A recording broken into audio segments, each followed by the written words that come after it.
Assalamualaikum warahmatullahi wabarakatuh. Salam sejahtera bagi kita semua. Om Swastiastu, Namo Buddhaya, salam kebajikan. Yang terhormat para Dewan Juri Kompetisi Debat Mahasiswa Tingkat Nasional Gebiar Mahasiswa Bidik Misi Nusantara 2020 Universitas Lampung, beserta seluruh peserta debat yang kami banggakan dari berbagai daerah di Indonesia. Sebelumnya, izinkan saya memperkenalkan diri terlebih dahulu. Nama saya Yulita Putri dari tim debat nomor urut 28 Delegasi Universitas Islam Negeri Raden Intan Lampung yang berdiri pada posisi pro terhadap mosi debat kali ini, yaitu pemerintah mewacanakan pembukaan data pasien COVID-19. COVID-19 adalah penyakit mematikan yang disebabkan oleh virus SARS-CoV-2. COVID-19 menular antar manusia dengan begitu cepat yang berawal dari epidemi di Wuhan, Cina, kini telah menjadi pandemi yang belum ditemukan vaksinnya.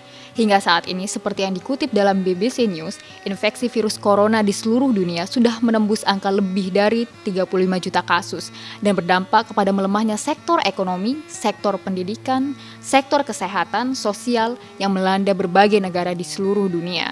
Maka dari itu, meninjau dari wacana yang telah kami paparkan, kami sangat setuju terhadap mosi debat kali ini, yaitu pemerintah mewacanakan pembukaan data pasien COVID-19. Dewan juri yang kami hormati, kami yakin pembukaan data pasien COVID-19 harus segera dilakukan oleh pemerintah dalam upaya untuk menekan angka kenaikan COVID, terkhusus di Indonesia. Menurut kami, pembukaan data pribadi pasien COVID-19 akan memberikan dampak positif, diantaranya. Yang pertama, mengurangi potensi penyebaran COVID-19. Karena dengan dibukanya data pasien COVID, tentu akan meningkatkan kewaspadaan masyarakat terkhusus pada tempat-tempat yang memang sudah terinfeksi virus corona. Yang kedua, informasi yang didapatkan masyarakat akan lebih jelas dan dapat dipertanggungjawabkan validitas keabsahannya. Dewan juri yang kami hormati, di era post-truth saat ini kita tidak bisa membendung hoaks yang berkaitan dengan data identitas pribadi pasien COVID-19. Untuk meminimalisir hal tersebut yang akan menyebabkan kekacauan, kami rasa pemerintah harus mengambil alih dengan menjadi sarana sumber untuk memberikan informasi terkait dengan data pasien COVID-19 agar masyarakat bisa mengakses ke sumber yang tepat dan terpercaya. Selain itu, para dewan juri, terjadinya penolakan atas pembukaan data pasien COVID-19 banyak dilatar belakangi oleh hak asasi pasien. Memang kami mengakui bahwa data pribadi pasien COVID-19 tidak bisa disebarluaskan dengan semestinya. Tetapi para dewan juri, dalam situasi yang genting seperti ini, di mana kita bukan hanya dihadapkan oleh hak pribadi seseorang, tetapi saat ini kita sedang dihadapkan oleh hak masyarakat, hak warga negara, juga hak manusia di seluruh dunia. Seperti yang telah kami paparkan di awal para dewan juri yang terhormat, bahwa COVID-19 hingga saat ini belum menemukan vaksinnya, terjadi dengan begitu cepat menular antar manusia, dan seringkali tanpa gejala. Dalam situasi seperti ini, kami rasa pengecualian atas kerahasiaan data pasien COVID-19 bisa dimaklumi dalam rangka untuk menjaga keamanan seluruh manusia di dunia ini. Yang mulia Dewan Juri, keyakinan kami untuk pro terhadap mosi debat kali ini, yaitu pemerintah mewacanakan pembukaan data pasien COVID-19, dikuatkan juga oleh peraturan perundang-undangan yang berlaku di Indonesia. Di antaranya, yang pertama, Undang-Undang Nomor 14 Tahun 2008 tentang KIP atau Keterbukaan Informasi Publik. Dalam pasal 10 ayat 1 dinyatakan bahwa badan publik wajib mengumumkan secara serta-merta suatu info yang dapat mengancam hajat hidup orang banyak dan ketertiban umum. Dan ini kami rasa sangat berlaku pada saat ini, yaitu adanya virus corona yang banyak menyebabkan terjadinya kekacauan di berbagai negara, terkhusus juga di Indonesia. Yang kedua adalah Undang-Undang Kesehatan pasal 57. Pada ayat 2 menyatakan bahwa ketentuan mengenai hak atas rahasia kondisi kesehatan pribadi sebagaimana yang dimaksud pada ayat pertama yang berbunyi, setiap orang berhak atas rahasia kesehatan pribadinya yang telah dikemukakan kepada penyelenggara pelayanan kesehatan tidak berlaku dalam hal yang pertama, perintah undang-undang, perintah pengadilan, izin yang bersangkutan, kepentingan masyarakat, kepentingan orang tersebut. Yang mulia Dewan Juri, kita dapat menyimpulkan bahwa hak pribadi dapat dikesampingkan apabila menyangkut hak masyarakat, apalagi hak warga negara dan juga hak manusia di seluruh dunia. Maka dari itu, Dewan Juri yang kami hormati, transparansi pembukaan data pasien COVID-19 oleh pemerintah harus segera dilakukan, juga dibarengi dengan pengedukasian yang masif kepada masyarakat agar dapat saling menghormati, saling merangkul, saling mendukung, dan menolak pendiskriminasian terhadap para pasien COVID-19.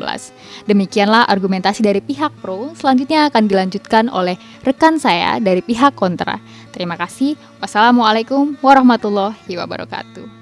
Kerap kali informasi kita harapkan bisa menjadi obat, tapi seringkali malah menjadi penyebab.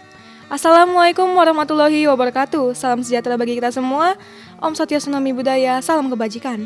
Yang terhormat Dewan Juri Kompetisi Debat Mahasiswa Tingkat Nasional Gebiar Mahasiswa Bidik Misi Nusantara 2020 beserta seluruh peserta dari seluruh daerah di Indonesia yang kami banggakan. Perkenalkan, nama saya Alika Navelia yang saat ini berdiri pada posisi kontra dari tim debat nomor urut 28 Delegasi Universitas Islam Negeri Ratintan Lampung. Sebelum mengelaborasi lebih dalam ranah argumentasi kami, izinkanlah kami untuk menyampaikan mosi debat hari ini, yaitu pemerintah mewacanakan pembukaan data pasien COVID-19.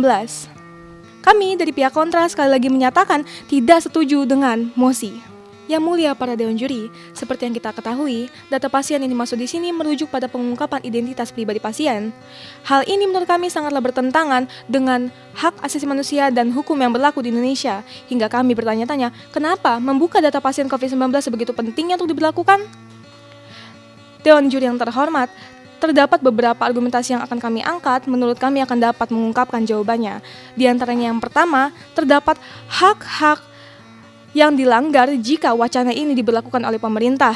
Hak-hak itu meliputi hak asasi manusia, hak pasien, dan hak perlindungan. Indonesia memiliki banyak sekali hukum yang menjadi acuan bagi masyarakat dan pemerintah dalam hal perlindungan informasi pribadi, terutama dalam bidang kesehatan berupa data pribadi pasien. Hukum-hukum tersebut diantaranya yang pertama, Undang-Undang Nomor 29 Tahun 2004 pada pasal 48 ayat 1 tentang praktik kedokteran yang berbunyi, setiap dokter atau dokter gigi yang melaksanakan praktik kedokteran wajib menyimpan rahasia kedokteran. Kemudian diperkuat lagi dengan Undang-Undang Nomor 44 Tahun 2009, Pasal 32 huruf I tentang rumah sakit berbunyi, yaitu setiap pasien mempunyai hak mendapatkan privasi dan kerahasiaan atas penyakit yang diderita, termasuk data-data medisnya. Akan tetapi, memang pada dasarnya terdapat juga undang-undang lain yang mendukung bahwa persetujuan mengenai penyebaran data pribadi pasien tersebut dapat diakses tanpa harus melalui pertimbangan pasien itu sendiri. Akan tetapi, Dewan Juri yang terhormat, kami juga mendapatkan data yang menurut kami akan mempertegas dan memperkuat bahwa persetujuan mengenai data pribadi pasien itu memang haruslah seutuhnya milik pasien itu sendiri, sehingga persetujuan harus melalui pertimbangan pasien itu sendiri. Hal ini dituangkan dalam Undang-Undang Nomor 44 Tahun 2009 tentang rumah sakit dalam pasal 32 huruf K yang berbunyi, setiap pasien mempunyai hak memberi persetujuan, menerima atau menolak segala tindakan yang akan dilakukan oleh tenaga kesehatan tentang terhadap penyakit yang dideritanya. Hal ini juga diperkuat dengan pernyataan yang diungkapkan oleh Arief Kuswardono selaku Komisaris KIP Keterbukaan Informasi Publik. Dalam pernyataannya dia katakan dalam Kompas pertanggal 3 Maret 2020, yaitu sesuai pasal 17 huruf H dan I, informasi publik dikecualikan bila terkait dengan riwayat, kondisi keluarga, kondisi anggota keluarga, dan juga mengenai perawatan psikis dan fisik seseorang, sehingga pengungkapan identitas penderita corona merupakan pelanggaran hak-hak pribadi. Argumen kami yang kedua, kami rasa wacana ini bila diberlakukan tidak akan efektif dalam upaya memberantas penyebaran COVID-19 di Indonesia. Justru hal itu hanya akan menimbulkan bencana baru seperti tidak terkontrolnya media informasi, kemudian meningkatkan kepanikan yang serta-merta akan memperburuk psikis masyarakat secara umum dan pasien COVID-19 secara khusus. Melihat hal ini kami memprediksi akan berefek domino hingga menyebabkan turunnya angka kesembuhan corona di Indonesia yang sedang dalam masa meningkat signifikan. Menurut data Kementerian Kesehatan Republik Indonesia yang diolah kumparan menunjukkan statistik tingkat kesembuhan corona di Indonesia per tanggal 2 Maret 2020 hingga 4 Oktober 2020 dalam bentuk persen. Pada mulanya di bulan Maret menunjukkan tingkat kesembuhan sebesar di bawah 10% angka kesembuhan, kemudian berjalan ke bulan April mencapai angka 10% kesembuhan dan berakhir di bulan Oktober, yaitu pada tanggal 4 Oktober 2020 mencapai angka sebesar 89,94% kesembuhan. Hal inilah yang menjadi bukti bagi kami bahwa memang tingkat kesembuhan di corona di Indonesia sedang dalam masa meningkat signifikan. Adapun data yang kami temukan dapat memperjelas mengapa membuka data pasien COVID-19 akan berimbas pada penurunan angka kesembuhan corona di Indonesia. Hal ini dikutip dari liputan6.com per tanggal 16 Maret 2020, memuat pernyataan dari kasus 3, inisial dari salah seorang penderita corona yang membuat permohonan kepada masyarakat untuk mendukung pasien di rumah sakit secara moral. Lanjutnya ia katakan, karena penyebaran informasi yang tidak akurat oleh berbagai pihak tidak bertanggung jawab mengganggu psikis mereka di dalam. Data mereka bocor dan hal ini menimbulkan kepanikan di masyarakat. Ia juga mendapatkan beberapa direct message yang menanyakan tentang gejala yang dialaminya dan ia takut akan datanya bocor. Dewan Juri yang arif dan bijaksana, bukankah pesan yang disampaikan oleh kasus 3 ini mengandung makna kepada kita warga Indonesia untuk menyadari betapa pentingnya menjaga privasi pasien demi kesembuhan mereka? Argumen terakhir kami yaitu masih kurangnya kepercayaan terhadap pemerintah dalam menghandle program pembukaan data pasien COVID-19 secara terpercaya dan bertanggung jawab.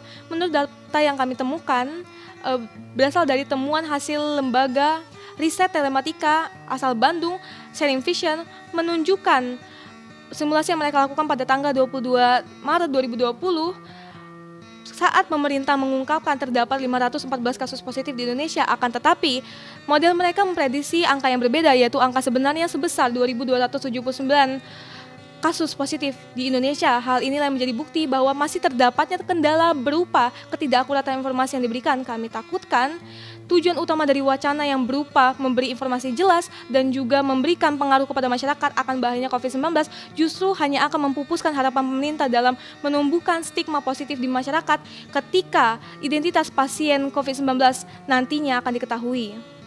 Dewan Juri yang arif dan bijaksana, terdapat 3 solusi yang kami berikan di sini, yaitu yang pertama, pemerintah lebih disarankan untuk memberikan edukasi guna meningkatkan kesadaran dan kewaspadaan masyarakat tentang bahayanya COVID-19.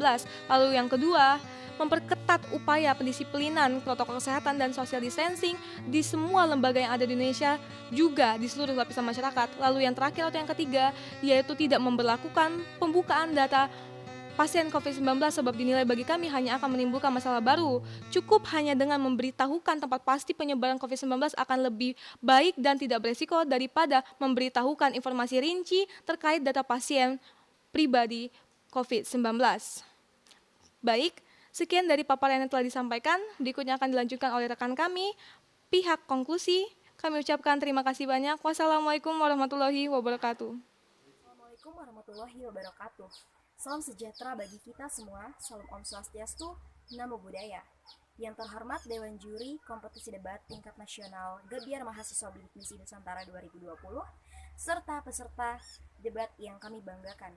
Perkenalkan, nama saya Vida Sopianti dari tim debat nomor urut 28 Delegasi Universitas Islam Negeri Raden Intan Lampung yang akan memberikan konklusi atas paparan argumentasi rekan saya sebelumnya, baik pro maupun kontra terkait mosi kita kali ini, yaitu pemerintah mewacanakan pembukaan data pasien COVID-19.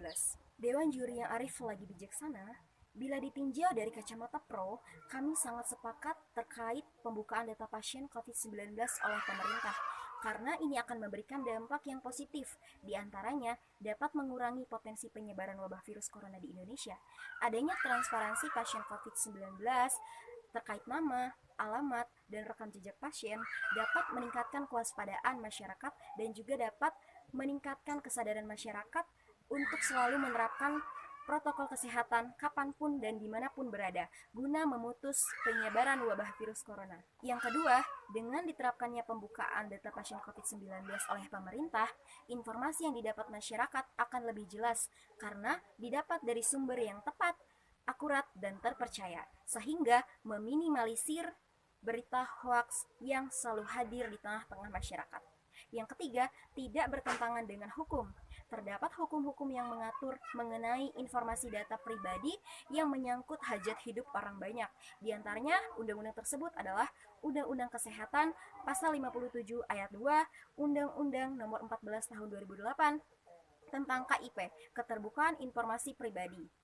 Sehingga tidak ada yang menyalahkan terhadap pembukaan data pasien COVID-19 oleh pemerintah, karena virus corona adalah virus yang mempengaruhi segala aspek kehidupan manusia, baik di Indonesia bahkan di dunia. Dewan juri yang kami hormati, apabila ditinjau dari kacamata kontra, kami sangat tidak sepakat terhadap pembukaan data pasien COVID-19 oleh pemerintah, karena terdapat hak-hak yang dilanggar jika pembukaan data pasien COVID-19 diterapkan.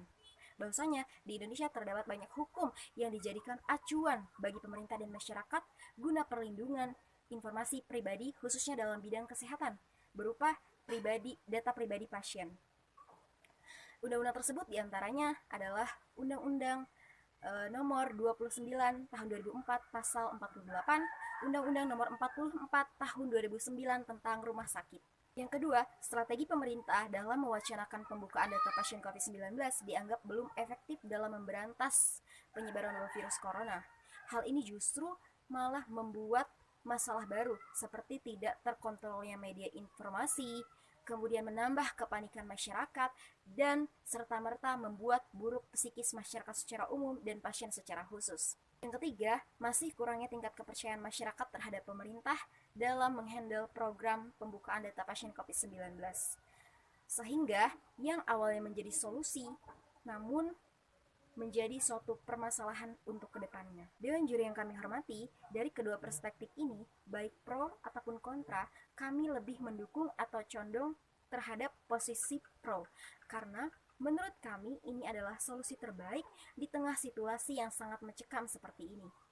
Dewan juri yang arif lagi bijaksana, kami menawarkan solusi terkait permasalahan hari ini. Yang pertama, pemerintah harus membuka data pasien COVID-19 dengan sejujur-jujurnya dan sejelas-jelasnya. Yang kedua, pemerintah harus menumbuhkan edukasi kepada masyarakat untuk saling merangkul dan untuk selalu menerapkan protokol kesehatan kapanpun dan dimanapun berada guna melawan COVID-19. Sekian dari kami.